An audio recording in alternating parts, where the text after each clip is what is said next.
Bismillah. Innal hamdalillah nahmaduhu wa nasta'inuhu wa nastaghfiruh wa na'udzu billahi min shururi anfusina wa min sayyiati a'malina. May yahdihillahu fala mudilla lahu wa yudlil fala hadiya lahu. Asyhadu an la ilaha illallah wahdahu la syarika lahu wa asyhadu anna Muhammadan abduhu wa rasuluh. Allahumma salli wa sallim wa barik ala Muhammad wa ala alihi wa sahbihi wa man tabi'ahum bi ihsanin ila yaumin amma ba'd. Ikhwan fillah, azani Allah wa iyyakum ajma'in. Taqabbalallahu ta'ala. Ya ayyuhalladzina amanu taqullaha haqqa tuqatih wa la tamutunna illa wa antum muslimun. Ya ayyuhalladzina amanu taqullaha wa qulu qawlan sadida yuslih lakum a'malakum wa yaghfir lakum dhunubakum wa may yuti'illaha wa rasulahu faqad faza fawzan 'azima. Wa qala nabiyyuna Muhammad sallallahu alaihi wasallam wa ala fa in asdaqal hadits kitabullah wa qala hadi Muhammadin sallallahu alaihi wasallam wa sharrul umuri muhdatsatuha inna kulla muhdatsatin bid'ah wa kulla bid'atin dhalalah wa kulla dhalalatin finnar. Ikhwan fillah, azani Allah wa iyyakum ajmain. Alhamdulillah pada malam hari ini terdapat bermuajah kembali di dalam masjid atau di tempat yang mulia ini dalam rangka tafaqquh fiddin. Dan kita bersyukur kepada Allah Subhanahu wa taala masih memberikan kemudahan kita untuk dapat melangkahkan kaki kita ke majelis ilmu. Karena Rasulullah sallallahu alaihi wasallam Ustaz yang sahih mengatakan yuridillahu khairan yufaqihu fiddin. Kalau Allah berkehendak baik kepada hambanya, maka Allah pahamkan kepada agamanya. Dan kalau kita masih memiliki semangat dan berupaya untuk dapat memahami agama, ini maknanya Allah berkehendak baik kepada hambanya. Semoga dengan ikhlas yang dapat menghantarkan kita ke majelis ini dicatat oleh Allah sebagai satu kebaikan di sisinya. Ikhwan fillah, azani Allah wa iyyakum ajmain. Pada kesempatan ini kita akan membaca satu bab ad-du'a ila sahadati an la ilaha illallah. Bab tentang ad-du'a. Doa itu panggilannya, ajakan ila sahadati kepada suatu persaksian bahwa tiada ilah yang patut disembah kecuali Allah. Ini satu ajakan yang sangat mulia, ajakan yang sangat agung, di mana kita diajak supaya betul-betul menyaksikan bahwa asyhadu an la ilaha illallah, menyaksikan bahwa tidak ada ilah yang patut disembah kecuali Allah.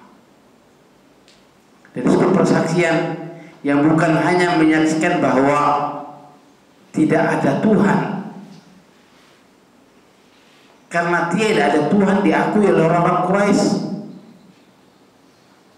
Di banyak ayat dijelaskan man khalaqas samawati wal ardh sayaquluna Allah. Terkala ditanya siapa yang menciptakan langit, mereka katakan Allah. Terkala mengatakan sama yarzuqu minas samawati wal ardh, siapa yang memberikan rezeki di langit dan bumi, mereka katakan Allah. Siapa yang mengatur alam semesta, mereka katakan Allah. Jadi kalau kita hanya menyaksikan satu kesaksian bahwa tidak ada Tuhan kecuali Allah, apa bedanya kita dengan orang kafir Quraisy yang kemudian masih diperangi oleh Rasulullah SAW? Karena makna la ilaha illallah bukan hanya sekedar Tuhan, tapi ada makna al-ilah wal ma'luh. Al-ilah itu maknanya ma'luh. Al-ilah maknanya ma'luh. Ilah itu yang ibadah, yang diibadahi. Seperti tatkala kita mengartikan kitab bermakna maktub. Kita itu apa sih kitab? Maknanya maktub, maknanya yang ditulis. Saya berilah, apa sih maknanya tidak ada ilah? yang diibadahi namanya makhluk. Maka ada di situ ada isim maf'ul yang diibadahi makhluk. Aliha la'lahu ilahan. Kemudian ada maklum yang diibadahi. Jadi kalau hanya ngaku Tuhan belum sempurna. Apa yang Allah kehendaki, Allah menghendaki kita itu ya juga mengakui rububiyahnya Allah, juga mengakui tentang uluhiyahnya Allah, bahwa seluruh ibadah ini hanya kita berikan hanya kepada Allah. Tidak boleh sedikit pun ibadah kita berikan kepada makhluk. Dan inilah dakwah para rasul. Dakwah para rasul terdahulu, sejak Rasul yang pertama Nuh alaihissalam sampai kepada kita Muhammad sallallahu alaihi wasallam, mereka mendakwakan asyhadu an la ilaha illallah wa a'budullah wa la tusyriku bi syai'a wa a'budullah wa la wajtanibut taghut. Ini dakwah para rasul, ikhwan. Dakwah ila dakwah para rasul, bukan dakwah yang baru saja, bukan. Dari sejak dulu mendakwahkan seperti ini. Dan perlu kita ingat, dalam mendakwahkan tauhid perlu tegas dan lugas. Jangan ada di dalamnya ada multi tafsir. Sebagaimana sampaikan Ibrahim, wa qala Ibrahim li abihi azar. Tatkala Ibrahim berkata kepada bapaknya Azar, ya berarti ini aroka wa qomaka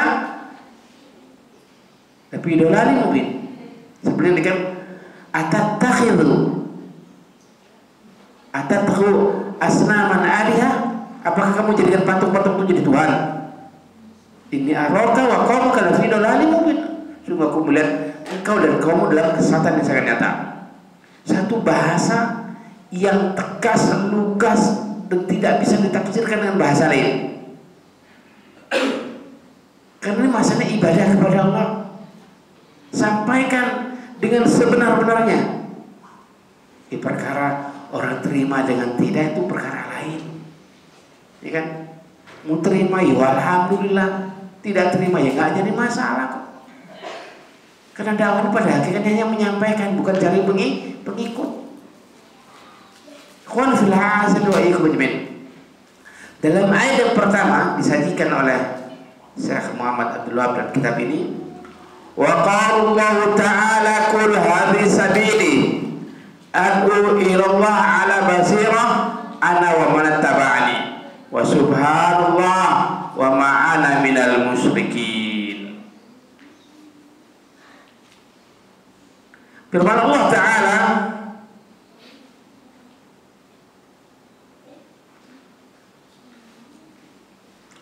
qul hadhihi sabili, katakanlah ini adalah jalanku. Bahwa dalam berdakwah kepada Allah harus jelas dulu apa yang kita bawa.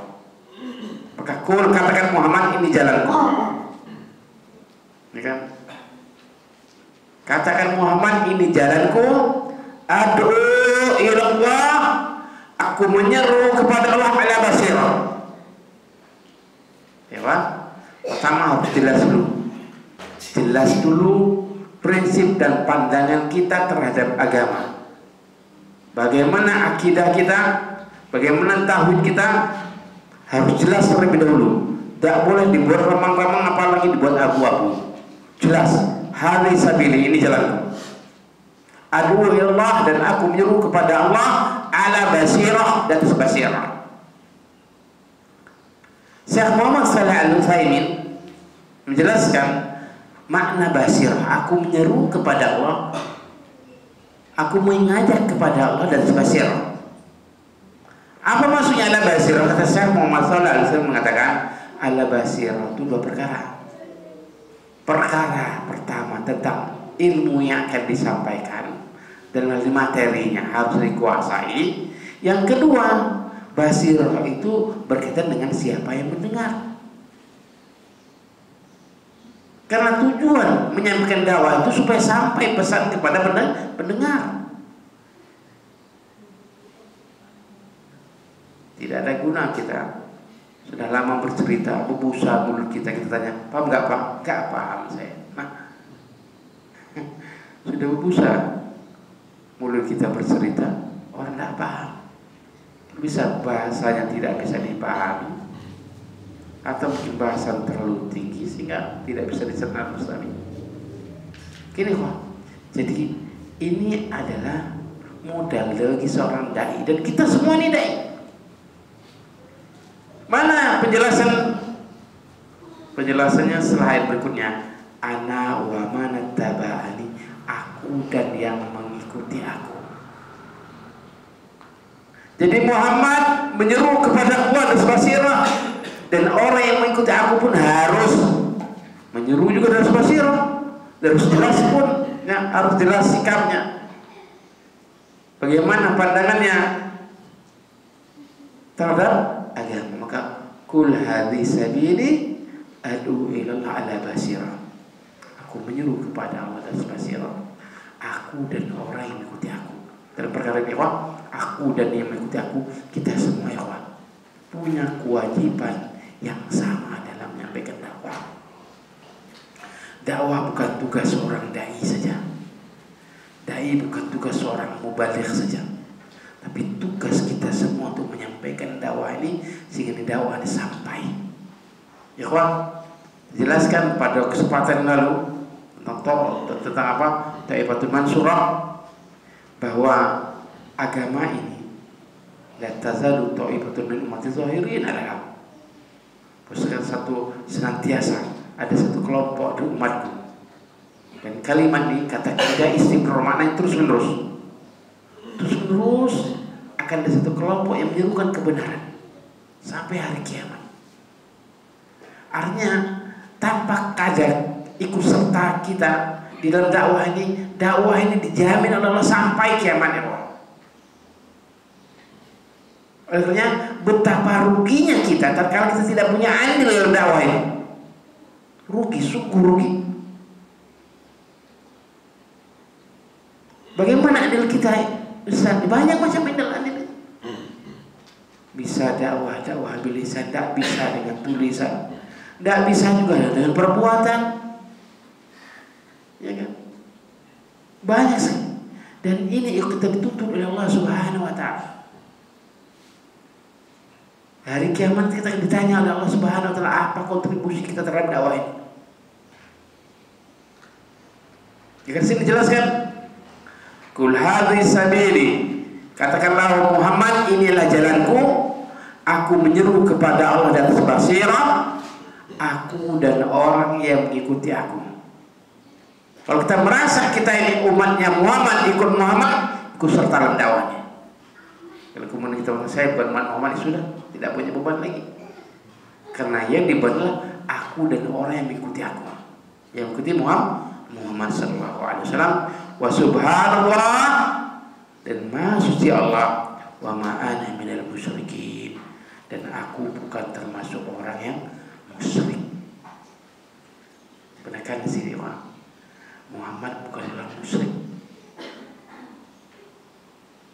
Kenapa ya Allah? Karena kita terkadang entah karena latahnya kita atau karena jahilnya kita dalam beragama, yang mengatakan bahwa musyrik itu hanya sekedar rububiyah saja. Menyembah patung itu musyrik.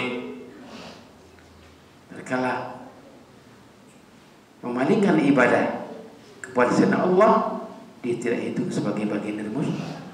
Padahal kalimatnya la ilaha illallah Muhammad Rasulullah. La ilaha illallah dalam syahadat yang pertama, syahadat uluhiyah, tidak ada ilah yang patut disembah kecuali Allah.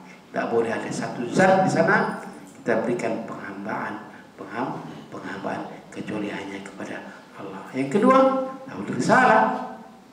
Tauhid risalah sudah jelas mutabah kita. Tidaklah kita ibadah kecuali kita menyontoh kepada Rasulullah sallallahu alaihi wasallam. Tawah arsalani Allah wa ikum ajma'in. Terlihat penjelasan Syekh dalam syarah ijmali, dalam syarah secara global dari ayat yang kita baca tadi. ya'murullah nabiyyan bihadzal ayat. Allah memerintahkan nabinya dalam ayat ini bi ayu aliman nas, agar dia mengajarkan manusia, wa yubayyinu lahum, dan menjelaskan kepada mereka tariqatahu, jalannya, wa sunnatahu, dan sunnahnya, wa anna minhajahu fil hayah, sesungguhnya minhajnya, manhajnya, metodenya fil hayah, dalam kehidupan, wa man tabi'ahu dakwah ila dinillah, yaitu wa man taba'ahu, dan barang siapa yang mengikutinya dalam dakwah kepada dinillah, wa tauhidihi, dan siapa mengikutnya dalam dakwah kepada agamanya, kemudian mengikuti dalam mentauhidkan Allah, wa anu fi dzalika ala ilmin wa burhan, maka dia sungguh dalam ilmu dan burhan.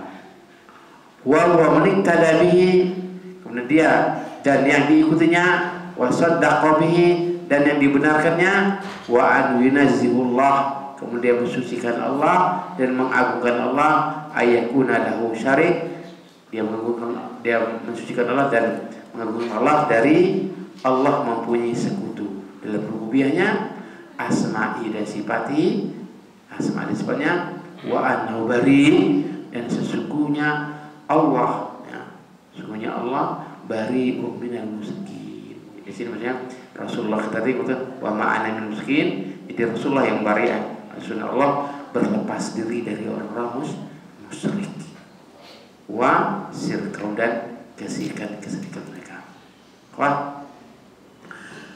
Wah, sebagaimana kita ketahui bahwa Islam bermakna istislam.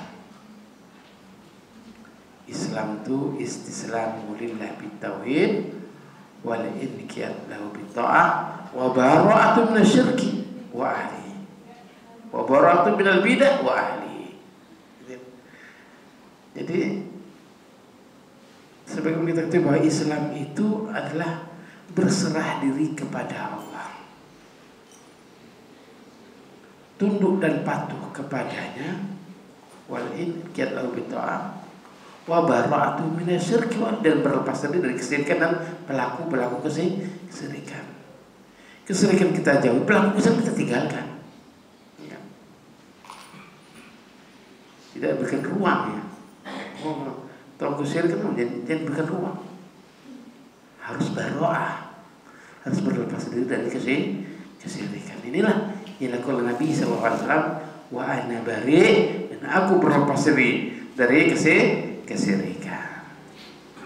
Tapi ikhwan fillah azani wa iyyakum ajma'in. Faedah dari ayat ini yang pertama, wujubul ikhlas fi dakwah ila Allah. Wajib untuk ikhlas dalam dakwah kepada Allah. Wajib ikhlas karena semua kita nidai, wajib mengikhlaskan dakwah. Menyampaikan sesuatu itu ya sampaikan saja. Tidak kemudian senang tatkala diterima, tidak sedih tatkala ditolak. Ya. Nah gitu. Di dalam dakwah kata Sufyan Ats-Tsauri di dalam kitabnya, dalam kata Budal Bid'ah, dalam kitabnya Minhajus Salikin, ia katakan, wa alaika ala tariqil haq, wajib kamu harus tempuh jalan yang benar. Wala tastauhis bikilati salik, jangan kamu kecil hati tatkala sedikitnya orang ikut dakwah itu, mengajak orang mau ikut, alhamdulillah ikut, ya, nggak mau ikut nggak masalah, yang penting sudah sampai ini kewajiban, karena kita hanya melepaskan kewajiban. Tapi kalau kita memahami sesuatu, ketahui ikhwah, tetangga kita punya hak untuk memahami itu, maka itu harus sampaikan. Perkara terima atau tidak perkara lain. Jadi kata Budal Bid'ah tadi, wajib kamu tempuh jalan kebenaran, wala tastauhis bikillati sadiqin, jangan kecil hati dengan sedikitnya pengikut. Wa iyyaka tariqal batil, hati-hati kamu menempuh jalan yang batil. Wala takhtarru, berarti halikin dengan banyaknya orang yang ikut. Ini halik itu celaka. Ini banyaknya orang yang akan celaka. Jadi alhamdulillah sedikit yang ikuti, alhamdulillah. Enggak ngikut, enggak jadi masalah. Sebab kita harus apa? Menghitung diri kita ini siapa. Rasulullah SAW salah satu Rasul dipilih oleh Allah, Khalilullah. Dakwah kepada Allah nggak punya pengikut. Bertahun-tahun dia sampaikan dakwah. Bertahun-tahun sampaikan tauhid kepada Allah dari satu tempat ke tempat lain, hijrah satu negeri ke negeri lain. Begitu tawakalnya. Siapa? Si istrinya, Siti Hajar. Ya Ibrahim, aina tadhhab ya Ibrahim? Kemana Ibrahim kamu pergi Ibrahim?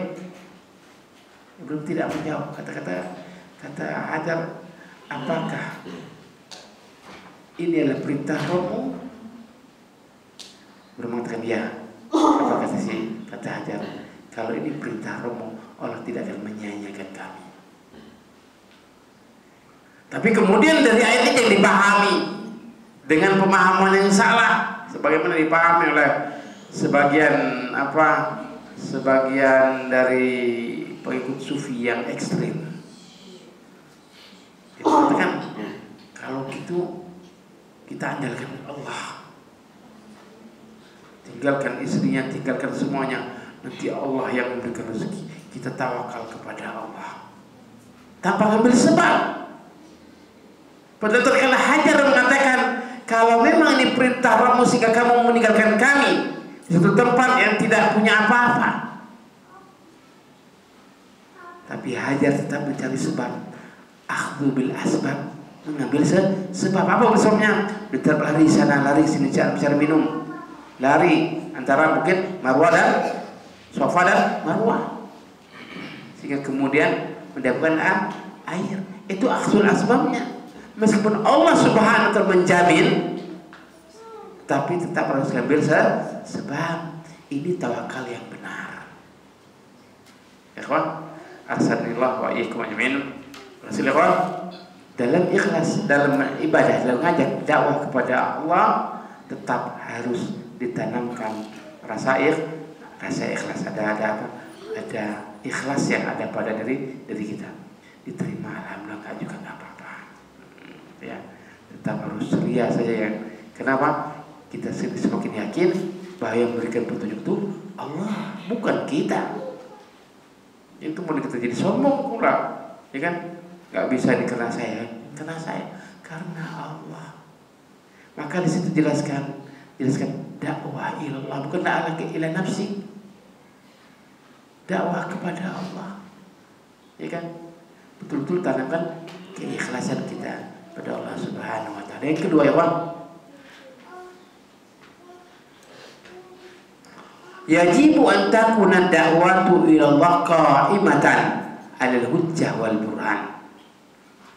Dakwah itu wajib kepada Allah. Dakwah itu wajib kita tegakkan di atas hujjah wal burhan. Ini dakwah. Dakwah itu bukan sekedar cerita kita cerita tentang rububiyah Allah saja. Cerita kita ini adalah hamba Allah yang mengabdikan. Ceritanya sekedar rububiyah Allah. Kalau dakwah Allah bukan hanya sekedar rububiyah, uluhiyahnya. Kalau rububiyah ikhwah, itu kan perbuatan Allah yang harus diakui oleh hamba. Menurunkan hujan Allah, yang atur alam semesta Allah, memberi zikir Allah. Itu rububiyah yang wajib diakui oleh hamba. Gak boleh kita berikan perbuatan Allah kita berikan kepada makhluk. Menurunkan hujan Allah, kita percaya dan pawang hujan. Maka kita lebih buruk ketimbang orang kafir, karena orang kafir ngakui menurunkan hujan Allah. Benar? Ternyata di sana bukan sekedar rupiah. Di sana ada makna penghambaan kita harus berikan kepada Allah Subhanahu wa ta'ala. Maka dalam dakwah kepada Allah bukan sekedar cerita, disampaikan pokok-pokoknya, pokok-pokok penting dalam dakwah. Begitu juga dalam tauhid, jelaskan bahwa kita itu bukan hanya sekedar untuk mengakui perbuatan Allah, tetapi perbuatan hamba harus diserahkan hanya kepada Allah. Doa perbuatan hamba, salat perbuatan hamba, puasa perbuatan hamba. Seluruh perbuatan hamba harus diberikan kepada Allah, nggak boleh diberikan kepada makhluk. Walaupun hanya sedikit ucapan, keyakinan, tidak boleh sama sekali, tidak boleh. Tidak boleh tercemar sedikit pun dengan kesyirikan. Tidak boleh kita menduakan Allah walaupun hanya dengan suatu perkara yang hina. Tidak boleh. Karena ini hak Allah.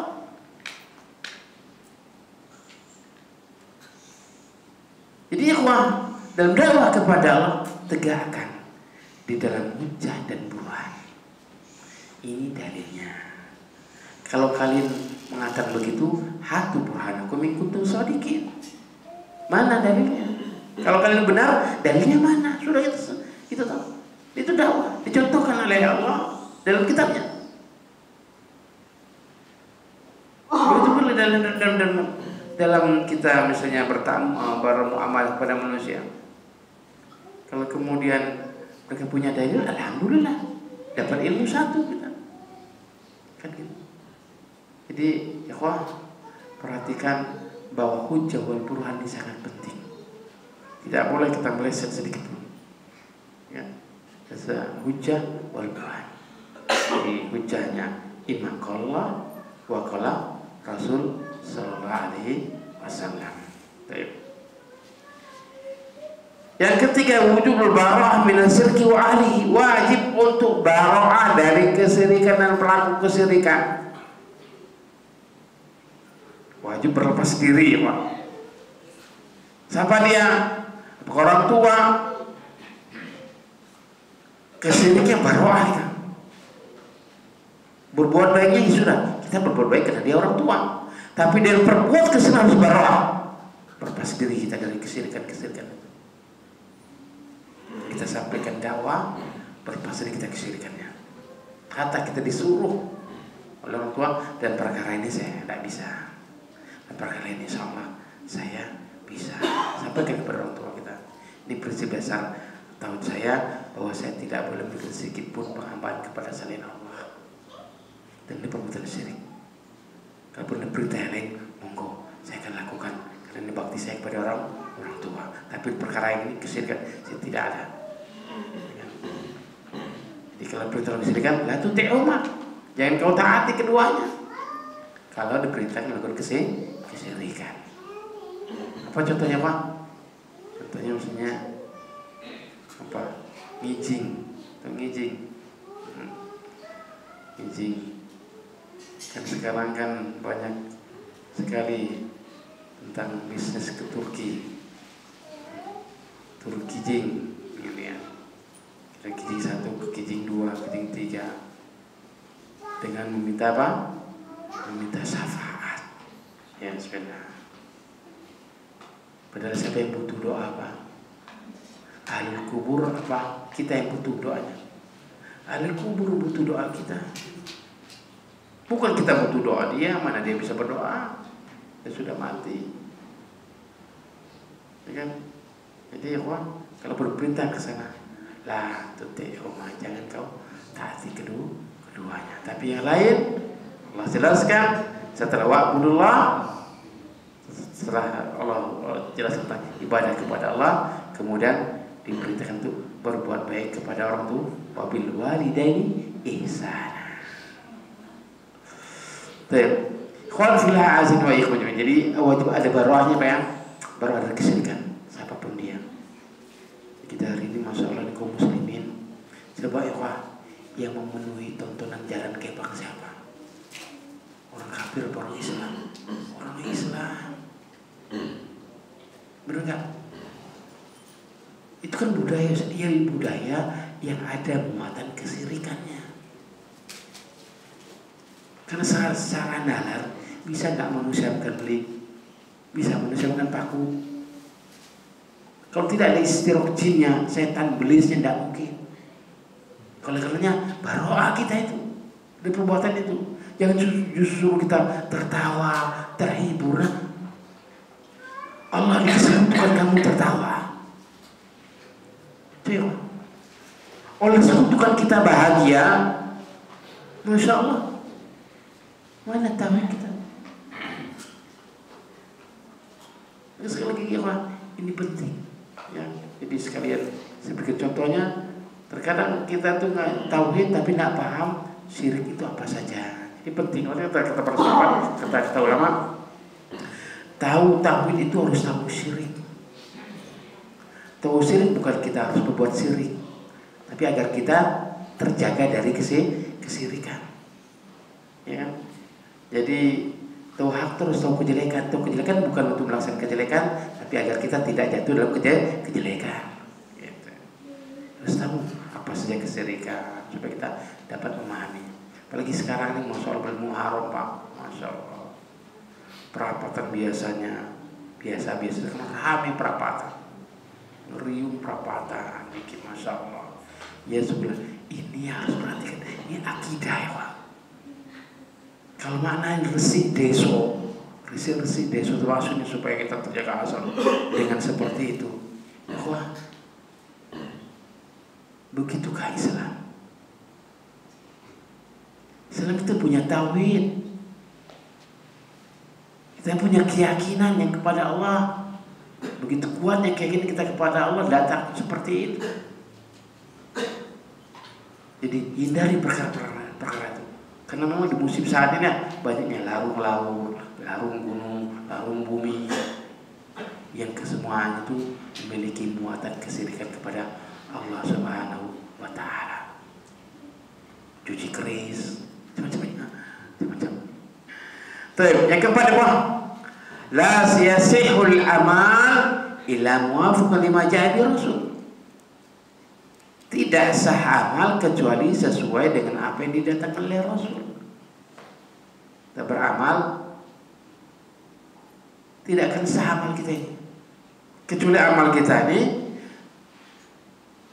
diperintahkan Rasul. Ibadahnya Pak.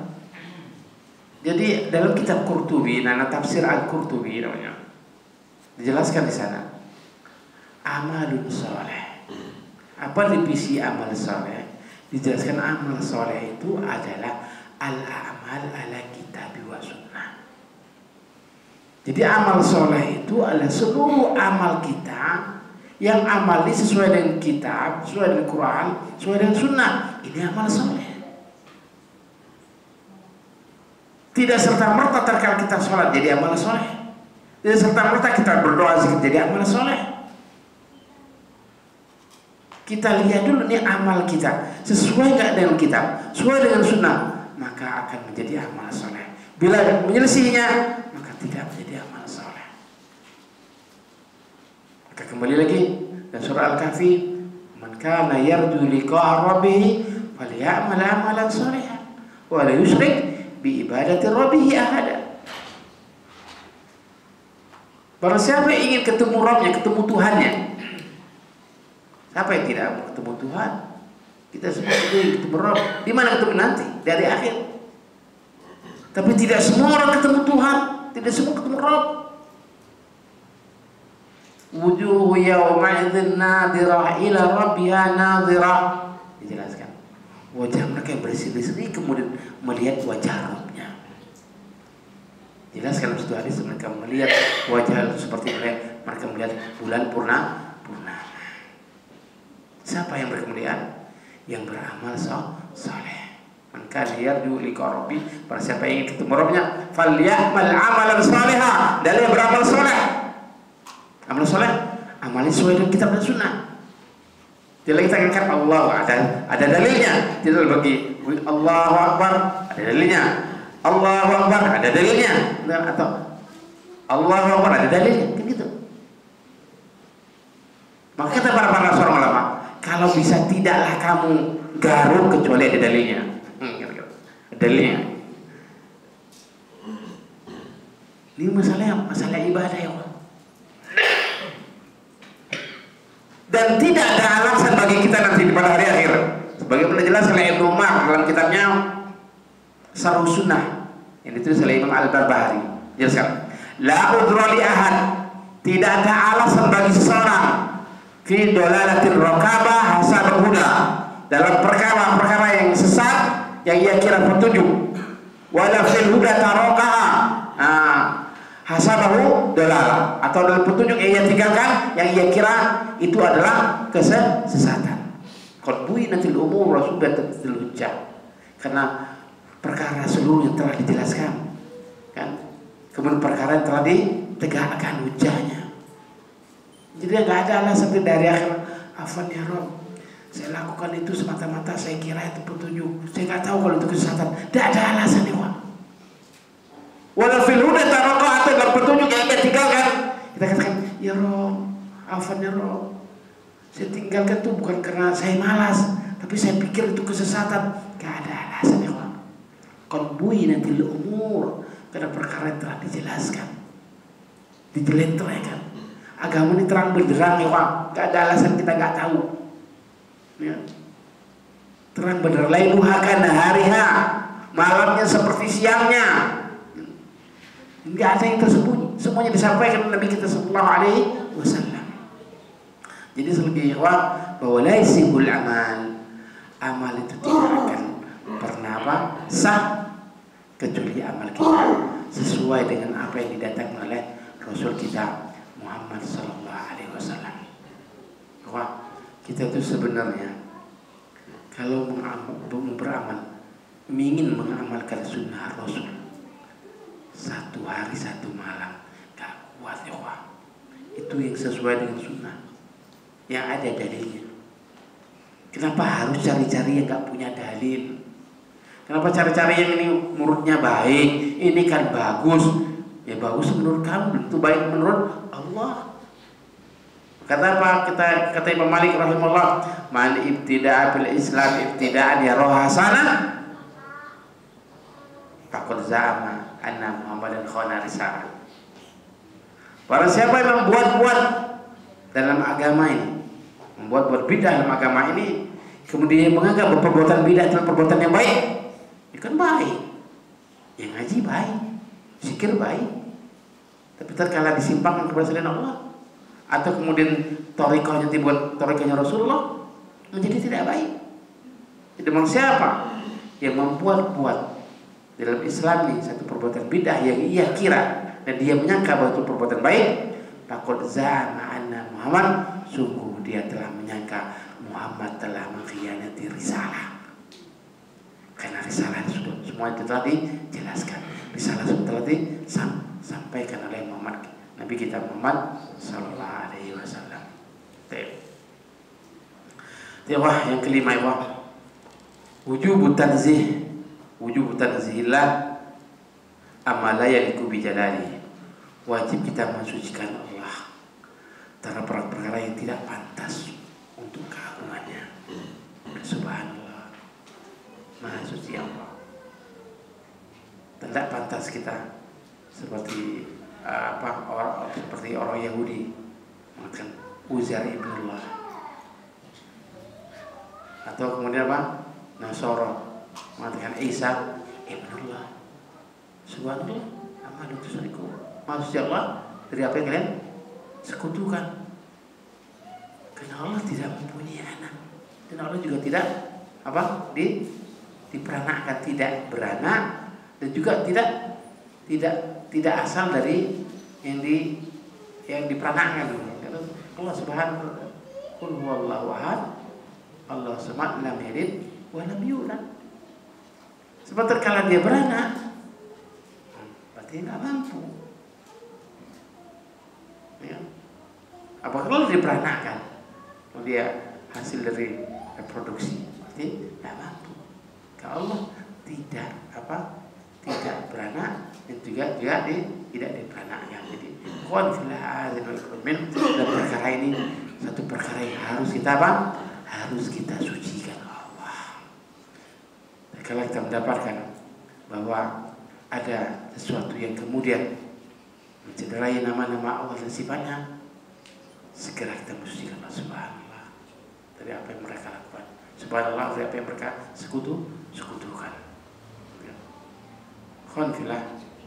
Jadi wajib kita untuk mensucikan Allah dari sesuatu yang tidak layak untuk keagungan Allah Subhanahu wa taala. Ayat lil bab, kaitan ayat ini terhadap bab ini. Haitsu dalat ayat anna sabilan nabi wa man tabi'ahu yad'u ila dinillah wa hadha mutadammin da'wah ila sahadati alla ilaha illallah. Yang mana ayat tadi menunjukkan bahwa jalannya Nabi dan jalan orang-orang yang mengikuti Nabi adalah dakwah kepada agama Allah. Wa hadza mutadamminun, dan ini mengandung atau mencakup dakwah kepada syahadat alla ilaha illallah. Syahadat alla ilaha illallah. Jadi ajakan kepada syahadat alla ilaha illallah. Wah, kenapa ajakan kepada syahadat alla ilaha illallah? Ajakan untuk mensucikan Allah, ajakan untuk mentauhidkan Allah, itu jarang kita dengar. Yang ada itu hanya sekedar tazkiyatun nafs, pensucian jiwa, atau dan perkara-perkara kewajiban-kewajiban yang lain. Kalau dakwah yang utama yang harus kita seru terlebih dahulu adalah menuju tauhid. Ya. Dakwah yang benar adalah dakwah yang mengajak kepada tauhid terlebih dahulu. Karena seluruh amal yang kita laksanakan, bila mana tidak dibangun di atas akidah yang benar, tauhid yang lurus, maka tidak ada manfaat amalnya.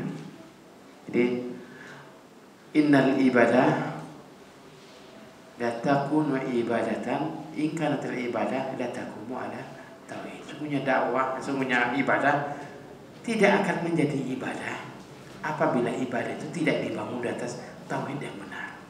Ibarat rumah, pondasi yang kokoh. Ibarat pohon, akar yang menghunjam ke bumi.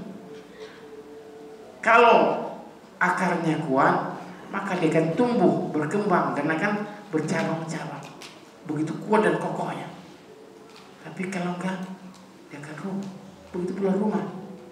Kita akan bangun berapa tingkat sekalipun, apabila kita bangun pondasi yang kuat, maka kita yakin akan kokohnya bangunan. Tapi kalau tidak, justru akan mencelakakan orang yang membangun. Qanfillah azim wa ikum. Jadi itu beberapa pelajaran dapat kita ambil, dapat kita petik dari ayat tadi. Ya, walhasil kita di sini adalah apa? Kita dalam ayat ini adalah apa? Bagian. Jadi kemudian kita ini tidak masuk dalam bagian, kita ini bagian. Karena Allah sebutkan ana wa manat taba'ani, aku dan orang yang mengikuti aku. Tidak dijelaskan yang mengikuti itulah ustaz, dai, tidak. Yang mengikuti aku, siapa saja mengikuti aku, maka harus menyerukan jalan yang benar ini, harus menyerukan apa? Dakwah ini, ya kan? Kepada siapa saja. Dan sekali lagi, kalau kita memahami ini, kita punya tetangga-tetangga, kita punya kewajiban untuk apa? Memiliki pemahaman itu. Maka minimal kita harus sampaikan kepada mereka. Lalu kita ajak mereka. Adapun cara mungkin beda-beda ya. Nah, mungkin kita punya cara masing-masing. Bagaimana caranya? Wasail ini kan boleh dalam wasail. Kita macam-macam wasail boleh. Ya. Mungkin kita dengan cara kita berkunjung dalam cerita agama, ya berkunjung bawa anak istri kita. Kemudian kita menunjukkan bahwa kita adalah orang yang betul-betul memiliki tauhid yang benar, kemudian mengamalkan sunnah dari perbuatan kita, ya, ucapan kita, bagaimana kita dengan istri kita, bagaimana dengan anak-anak kita. Bukan contoh. Kemudian kita justru sebaliknya, kita lama mengaji tapi tidak berikan contoh. Kita bangga kalau bentak-bentak istri di banyak orang. Kan ada gitu Pak, suami yang bangga kalau istrinya bentak tempat orang lain. Tapi istrinya duduk-duduk, nah bangga dia. Ya sebenarnya ini bukan tidak mencerminkan bahwa kita sebagai seorang dai. Berikanlah contoh yang baik sehingga orang lain dapat mengambil ibrah dari kita. Allah Ta'ala a'lam. Assalamualaikum warahmatullahi wabarakatuh. Kita jeda. Insyaallah nanti kita lanjutkan pada setelah sholat isya.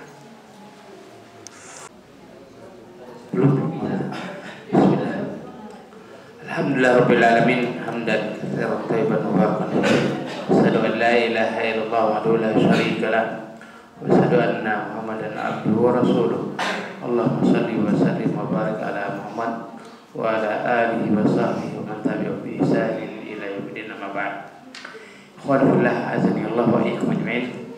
Pada dalil yang kedua di hadisnya an Ibni Abbas radhiyallahu anhuma anna Rasulullah sallallahu alaihi wasallam lama ba'atha Mu'adzan ila Yaman qala lahu innaka ta'ti qauman min ahli kitab falyakun awwal ma tad'uhum ila sahadati an la ilaha shahadatu an la ilaha illallah wa bi riwayat ila ayyuhidullah fa innahum aqta'uka lidzalik fa'alimhum anallah iftarada alaihim khamsa salawat fi kulli yawmin wa lailah fa innahum ata'uka lidzalik fa'alimhum anallah iftarada alaihim sadaqah tu'khadhu min aghniyaihim wa turaddu ala fuqaraihim fa innahum ata'uka lidzalik fa iyyaka wa qarima amwalihim wa ta'kid wa tadhil mazlum fa inna laysa bainaha wa bainallahi hijab akhrajahu. Ini hadis diriwayatkan oleh Bukhari dan dijelaskan dalam kitab Al-Fathul Bari dalam jilid yang 3 halaman 1457. Baik. Ikhwan, dari Ibnu Abbas semoga Allah meridhoi keduanya, sesungguhnya Rasulullah sallallahu alaihi wasallam tatkala mengutus Mu'adz ke Yaman. Mu'adz diutus ke Yaman untuk berdakwah. Qala lahu, apa yang dikatakan Nabi kepadanya? Innaka ta'ti qauman min ahli kitab. Sungguhnya kau akan mendatangi satu kaum dari ahli kitab. Falyakun awwal ma tad'uhum, maka hendaklah yang pertama kali kau serukan kepada mereka yaitu syahadatu an la ilaha illallah. Wa riwayat ila ayyuhidul, sampai mereka mentauhidkan Allah. Fa'ilhum ata'uka lidzalik, kalau mereka mentaati kamu dalam perkara itu, fa'alim, ajarkan mereka atau beritahu mereka bahwa Allah mewajibkan mereka sholat 5 waktu fi kulli yaumin wa lailah, pada setiap hari dan satu hari satu malam.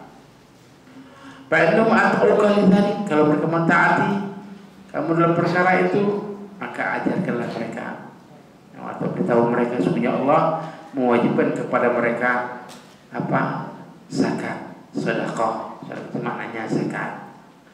Di mana tu'khadhu min aghniyaihim, diambil dari orang kayanya, faturaddu ala fuqaraihim, dan dikembalikan kepada orang fakirnya.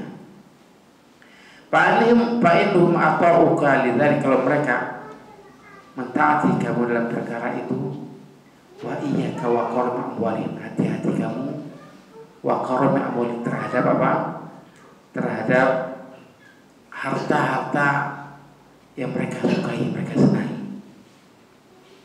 Wa taqi da'watul mazlum, hati-hati kamu doanya orang yang dizalimi. Fa innahu laisa biha bainaha wa bainallah, karena tidak ada di antaranya dan antara Allah hijab, tidak ada hijab doanya orang yang dizalimi. Akhrajahu dikeluarkan oleh Bukhari dan Muslim. Qala fillah azani Allah wa iyyakum ajma'in. Dalam hadis ini bahwa Nabi mengutus Mu'adz bin Jabal sebagai pemimpin kepada Yaman. Jadi pertama kali diutus sebagai wali ya, ke Yaman.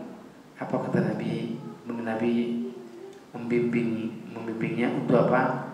Apa yang wajib untuk diajarkan pertama kali. Jadi pertama kali apa tadi? Berdakwah kepada syahadat la ilaha illallah, atau lebih lain sampai mereka mentauhidkan Allah. Kemudian wabtida'u dzalik bidakwah ila tauhid, memulai itu dengan dakwah kepada tauhid dan mengesahkan Allah di dalam ibadah. Jadi datangnya Yaman, datangnya siapa? Mu'adz bin Yaman itu bukannya sekedar mengatakan Tuhan itu Allah, tapi kita wajib memberikan ibadah hanya kepada Allah. Ya. Ini disebutkan oleh Nabi sallallahu alaihi wasallam. Bukan mengajarkan, wahai Mu'adz, kamu ke Yaman, sampaikan mereka bahwa Tuhan itu Allah. Tidak lagi apa? Karena orang kafir juga mengakui Allah. Tapi diutus ke Yaman itu sampaikan sampai mereka mentauhidkan Allah, sampai mereka apa? Mengesahkan Allah dalam ibadah. Fa istajabu lidzalik, kalau mereka mengabulkan itu, fa inna alaihi, maka wajib baginya untuk mengabarkan mereka dengan perkara yang wajib. Perkara yang paling wajib setelah tauhid itu apa? Salat dan zakat. Fa in imtathalu amrahu, kalau mereka melaksanakan perintahnya, fa inna alaihi raifihim janibul adl, maka memperhatikan pada sisi keadilan ya. Fala yudarruhum bi akhdhi khiyar amwal, hati-hati mereka tak boleh ngambil harta kesayangan mereka ya. Hati-hati kita terhadap harta yang memang disayangi oleh orang lain. Tidak boleh kita duduk kecuali diperintahkan duduk. Karena bisa jadi ini harta kesayangannya. Ya. Lianna dzalika zulm, karena itu zalim. Kita masuk perkara zalim. Fa inna dzalika zulm lahum, karena itu kezaliman terhadap mereka. Wa dzalika bima yastaniruhum, dan salah satu atharnya ya, salah satu akibat yang kita dapatkan, fayad'u alaihi, mereka mendoakan kepadanya, dan doanya orang dizalimi tidak ditolak oleh Allah. Kita teruskan poinnya, faedahnya. Pertama, awal yang harus dimulai oleh seorang dai adalah mentauhidkan Allah. Tugas dai, tugas para rasul. Maka tidak boleh jangan kita dakwahkan tauhid untuk kita memecah belah. Kata siapa memecah belah? Juru dakwah tauhid menyatukan umat. Qul la ilaha illallah, katakan la ilaha illallah tuflihun, maka kalian akan bahagia, kalian sukses. Dengan apa? Dengan dakwah tauhid. Kalimat tauhid, tauhidul kalimah. Kalau dakwah tauhid kita sampaikan, kalimat tauhid sampaikan, maka tauhidul kalimah akan menyatukan umat. Jadi jangan kemudian kita takut dengan propaganda kalau dakwah tauhid nanti kita pecah belah. Nah, mana ada? Kita mengajarkan hak-hak Allah. Justru kemudian kalau kita mendakwah selain ini menyebabkan pecah belah.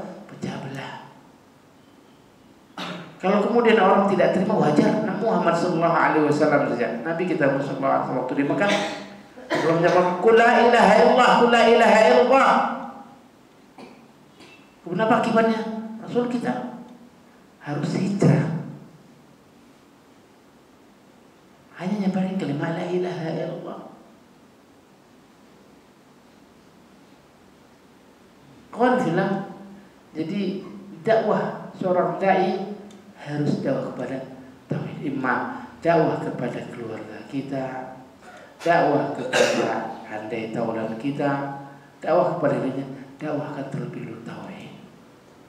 Kalau dia sudah menerima Allah dan Rasulnya, apa saja dia akan terima. Kalau dakwah kita terhadap tauhid diterima, maka kita akan mendakwahkan apa saja, insya Allah diterima. Tapi kalau dakwah berat menerima, kalau harus mutabah kepada Rasul, yakin masih banyak yang akan dia tolak. Tapi kalau dia sudah tunduk dan patuh terhadap Allah dan Rasulnya, kita yakin apapun yang kita sampaikan sesuai dengan kitab dan sunnah akan dia terima. Yang kedua, yang tadarrud fi dakwah, walid bil aham pal aham wal bada'atu pal aham bil aham pal aham. Tadarrud fil dakwah, dalam mengajak sesuatu itu harus tentunya bertahap, ya, ada tahapan-tahapannya. Seperti kita dalam dakwah kepada la ilaha illallah, tidak serta-merta sampai bab ini toh, perkenalan tauhid dulu. Perkenalan tentang apa? Faedah, urgensinya tauhid apa? Terus sampai kemudian kita keutamaan tauhid, sampai kemudian takut pada tauhid, takut terhadap syirik, baru kepada bab ini. Artinya Masya Allah, kitab ini luar biasa disusun oleh penulisnya, mengantarkan kita kepada dakwah yang bertahap, berjenjang. Kalau takut ada tauhid, kenapa harus takut? Tidak serta-merta kita katakan ini tauhid neraka, kan enggak? Pasti kita dikenalkan satu persatu. Ini pentingnya tadarruj, bertahap dalam berdakwah. Tadarruj fi dakwah wal bada'ah bil aham palam, dan dimulai dengan yang paling penting pada yang penting. Apa yang paling penting? Tauhid. Sholat penting, sholat. Tapi tauhid jauh lebih penting, karena sholat, kalau kita sholat dibangun di atas akidah yang rapuh, sholat kita tidak akan terima oleh Allah. Tauhid kita kuat, baru kemudian kita sholat yang benar Rasul sunnah Nabi Sallallahu Alaihi Wasallam. Yang berikutnya, fardhu sholatul khams, wajibnya sholat 5 waktu, kita lewati. Kemudian anna sholatul witir laisat biwajibah, sungguhnya sholat witir itu bukanlah wajib, ini sunnah ya. Karena sholat sunnah yang tidak pernah ditinggalkan Nabi, sholat witir dan sholat fajar, sunnah fajar tidak pernah tinggalkan Nabi Sallallahu Alaihi Wasallam, baik dalam keadaan apa, safar atau dalam keadaan mukim. Yang berikutnya apa? Fardhu zakat, wajibnya zakat. Yang wajibnya zakat. Dan teruskan, anna zakat la tudfa'al kafir. Ya, zakat itu tidak boleh diberikan pada orang kafir. Maslahat pada kaum muslimin. Zakat, diperhatikan, tu'khadhu min aghniyaihim wa turaddu ila fuqaraihim. Tidak ada orang kafir di situ. Diambil dari orang kayanya, diserahkan pada orang fakirnya. Tidak terselip di kalimat kafirnya, ya kan? Kecuali, ada kecuali. Orang Islam yang sudah makmur, tidak lagi kita bisa menyerahkan harta zakat ini, kecuali sana ada orang kafir. Maka untuk orang kafir itu hanya sekedar apa? Untuk apa? Ta'liful qulub.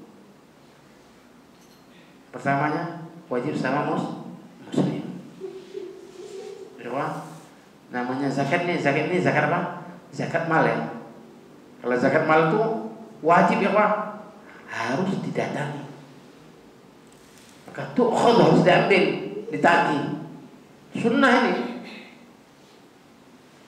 Datang kita orang kaya, kamu kesini tuh ambil zakat mal. punya hak kita mengambilnya. Tapi masalahnya kan begini, hari ini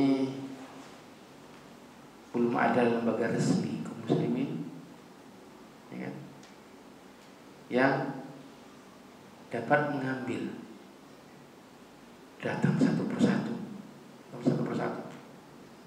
Jangan nunggu diserahkan. Kalau zakat wajib, nah diserahkan. Kewajiban dia kok diwajibkan. Tapi zakat malah harus diambil, karena tabiat manusia kan. Belum menurun akhir-akhir waktu ambil. Itu semua dijar. Kalau di Saudi itu ada masanya mencar. Jadi tahunnya dihitung semua. Tokoan setahun sekali dihitung ulang, ya kan? Kemudian dihargakan berapa semuanya sampai nisab, keluarkan zakat setiap tahun. Misalnya kalau toko, misalnya toko pakaian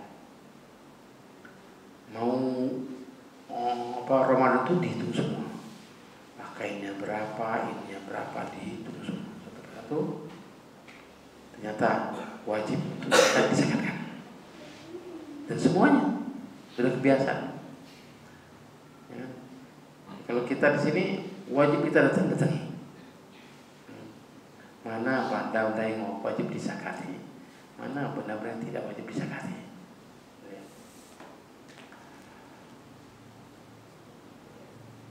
Jawaz daf'uz zakat kuliha li sarfi wahid min al-asnaf tsamaniyah. Boleh kita nyerahkan zakat seluruhnya untuk satu asnaf. 8 asnaf itu bukan kewajiban kita nyerahkan 8 asnaf. Maka ada satu kesalahan sini. Dapatnya 2 juta atau dapatnya 5 juta gitu. Atau mungkin 10 juta dapat. Tapi diserahkannya 100 orang. Berapa kita bagi? Itu serahkan 10 orang. Mengentaskan kemiskinan? Tidak. Boleh serahkan 1 orang? Boleh. Satu desa, kita lihat di sini ada janda tua, gak punya rumah. Sudah, serahkan 1 orang. Zakat kita hari ini mengentaskan kemiskinan. Zakat kita ini bermanfaat bagi dia sehingga dia bisa memiliki rumah. Kalau kita serahkan 50.000, nah apalah 50.000. Ya. Pergi dia ke warung Padang, selesai sudah. Ngentaskan kemiskinan? Enggak ya Pak. Jadi sepakat semua, kita sepakat itu sama-sama yang butuh nih. Mana yang paling butuh? Boleh sebulan. Dia punya pulang harus serahkan. Jadi antara misalnya fakir miskin, ilmu sabil, fisabilillah, gorib, orang yang punya hutang, kan? Kenapa lagi Pak? Gorib, mualaf, orang yang mualaf. Tapi mualaf itu kalau bertahun-tahun menjadi mualaf, sudahlah mualaf itu kalau sudah ini bukan mualaf lagi. Mu'alaf itu pertama kali mu'alaf ya. Udah bertahun-tahun mesti tetap mu'alaf saja ya, gitu ya.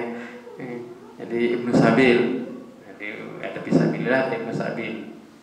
Jadi dihitung di kita nih Ibnu Sabilnya, fisabilillah berapa misalnya. Betul orang belajar ya sekolah. Ternyata ini lebih penting bagi kita. Serahkan nggak apa-apa. Sudah serahkan, ini 2 orang. Selesai masalahnya. Tahun depan selesai lagi ini, selesai masalahnya gitu ya. Tapi itu kan bisa bila mana sepakat dari satu tempat, satu desa kumpul satu zakat mal, zakat apa? Zakat malnya kumpulkan, zakat hartanya kumpulkan. Kita buka bagi berbarengan dengan baginya zakat apa? Zakat fitrah. Jadi ambil punya kebagian. Dari mana? Ambil dari zakat mal, bukan zakat fitrah. Zakat fitrah ambil yang kebagian, kecuali kalau ambilnya miskin, ya. Kalau ikut miskin kebagian, ambil karena lebih kaya ketimbang yang menyerahkan apa? Menerima zakat nggak kebagian Pak kalau zakat fitrah, supaya dia ikut kebagian karena dia ngurus, barengkan zakat mal, zakat fitrah bagi bareng,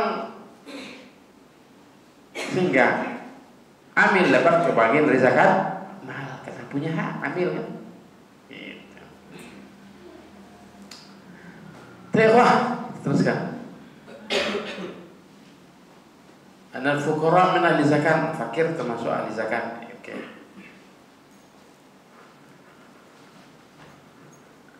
La yajuz ikhraj zakat min baladiha illa idza udimal fuqara fiha.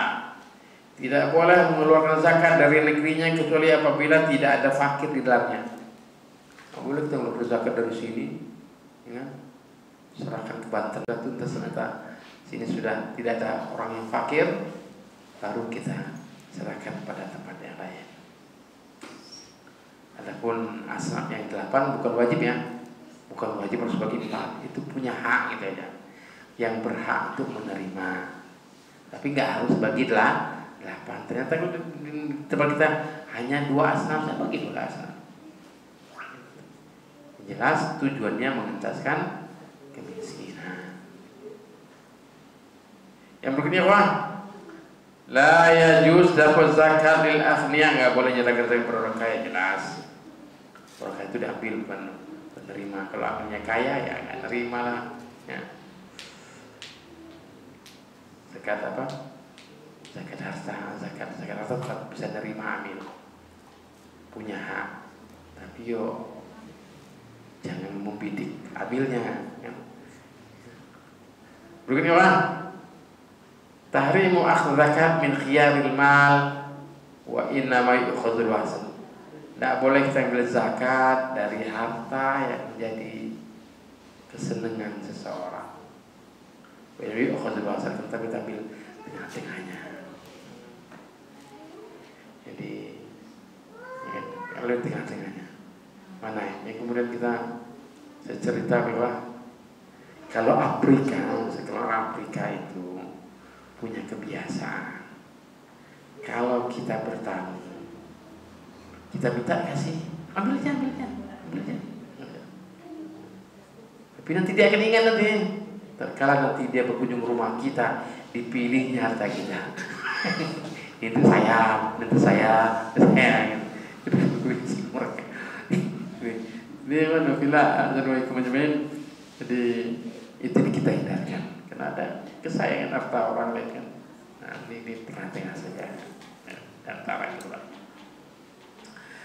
Yang berikutnya tahrim zulm bi jami' anwa'i, haram berbuat zalim kepada pada seluruh jenisnya. Wah, zalim ini berbuat zalim.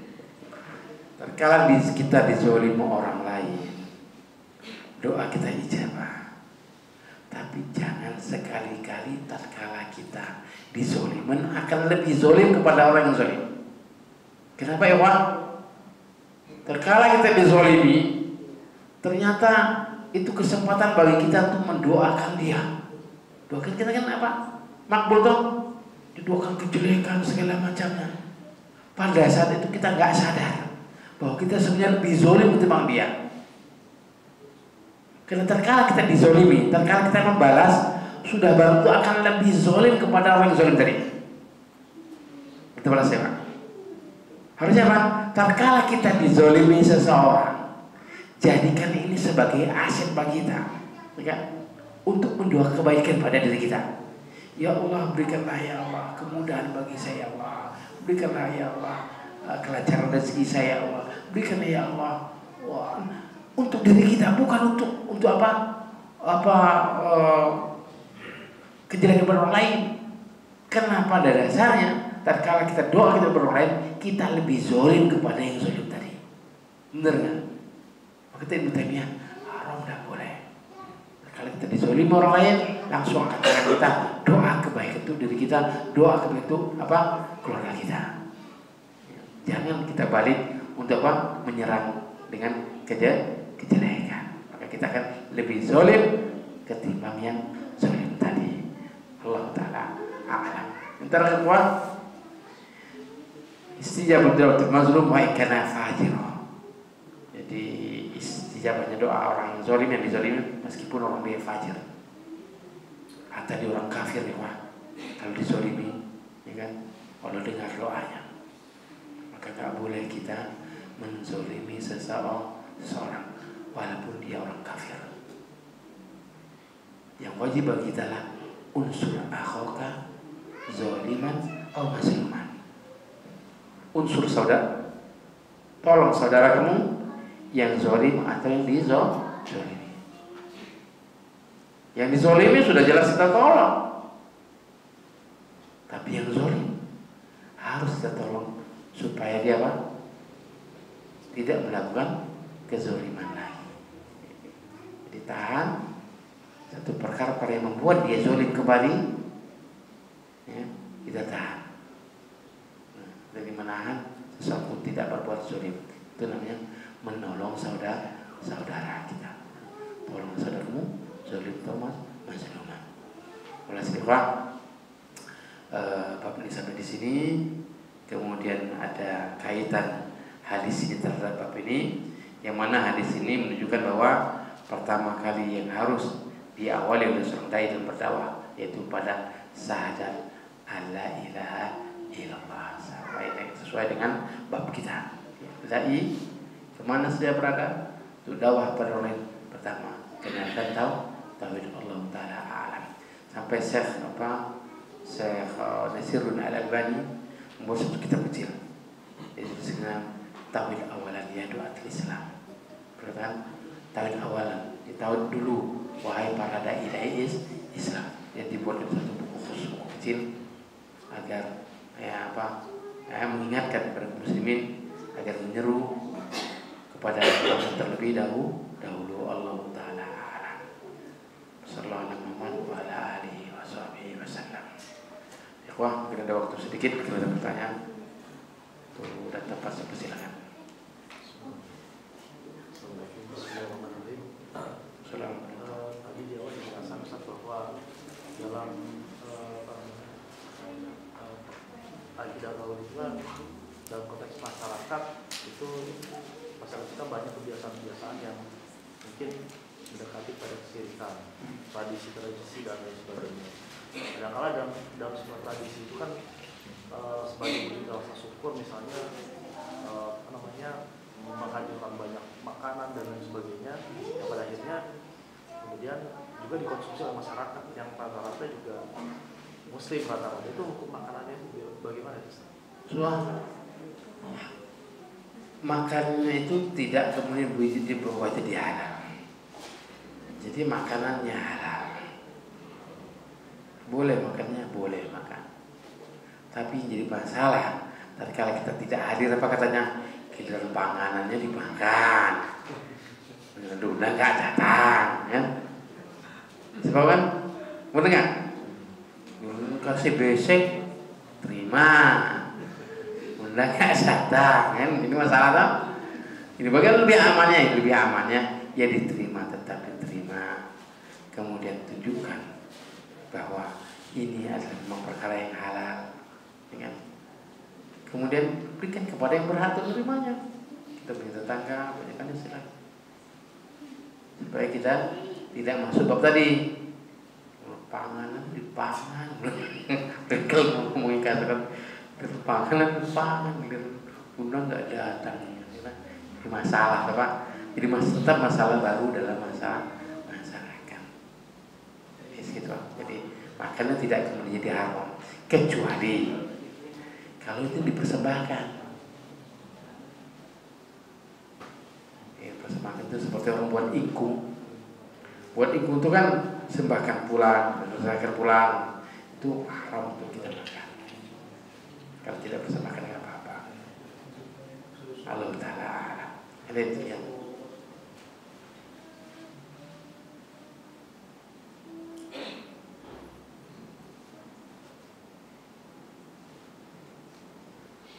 cukup. Wassalamualaikum warahmatullahi wabarakatuh. Subhanallahumma wa bihamdika asyhadu an la ilaha illa anta astaghfiruka